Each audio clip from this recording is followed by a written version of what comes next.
This is my sweet corn. I tried it in the middle of February, but it's just been so cold and not quite as good of nutrients. I think it's just struggling. So it's surprising it all came up, but I think it was just too early to plant sweet corn. Farther in the bed, we transplanted these a week ago, and they're looking really good.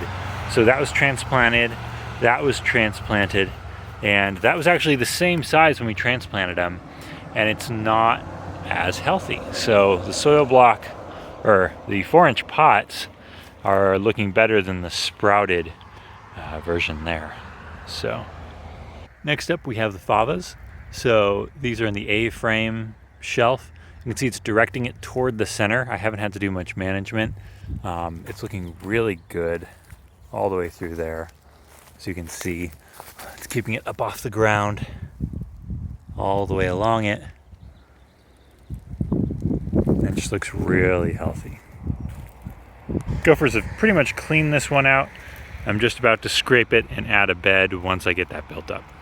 This is the big fava bed. The snails have eaten pretty much all the leaves off of it, and it's just about dried down. There's still a couple green up top. Something I am finding is the snails or something will make holes, and so it kind of ruins parts of the seed. Most of them are doing really well though. You can see all the way through there's a lot of dead and dry ones.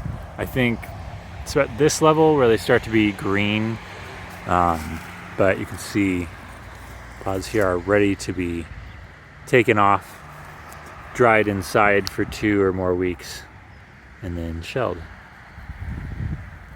These are my plum-sized tomatoes, coming along quite nicely. We put them in a week ago, and they seem to be already growing some. Not too much growth, but you can see they're looking really green, and they have these third leaves coming out. Actually pretty good. I think almost as good as the ones inside, so I may have done it at the right timing. You can see each of them here in turn. These last two were a little bit smaller to begin with, but are working just fine. And then we have these cherry tomatoes. They're bunched 2 at a time since they can kind of intertwine well. The last 2 don't look very green, which is strange. But yeah, you can see kind of where they are in their life stage.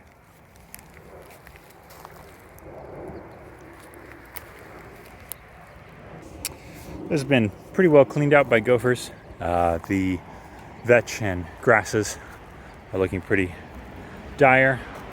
I cleaned out a bit of this guy since it was harboring snails next to my garlic. Hoping to put in some cabbage here with some cages and let those just do their thing. Should work out well. All right, so this is the California early garlic. You'll notice it's looking really good. It is shorter than the other one, but for my climate, California, it seems really solid. So I think that's gonna be my initial one to work on. You can see the structure here. Pretty thick stem, so it's looking good. You see the lettuce is doing well. Carrots are looking really good. Got some healthy tops, some good thick bottom there. They're just kind of germinating here and there, which has worked for me. And then this side, the spicy, I think Nakuta or something, it's having this weird effect. It's still struggling, a little yellow. It's kind of sprouting. I don't know if you can see, it's sprouting inside itself, which is causing them to keel over. So they won't be any good for storage. I'll have to use these within a month of pulling them out. I already have pulled one. So not gonna do this one again. These brassicas have continued to struggle, but in the last month, you can see that one's really popped. This one has increased as well. And a little bit of something right there. Cauliflower, it looks like. So that's encouraging. And then cabbage over here is growing up a bit as well. So I think just planting mid-March for brassicas will work for me. And again, my favorite bed, this ruby chard is looking amazing. The lettuce continues to progress. The peas keep falling over. Sugar snaps don't The original sugar snap has some trouble with trellising. But underneath that, you can see our fennel looking about ready to harvest based on the size. So that is looking really good.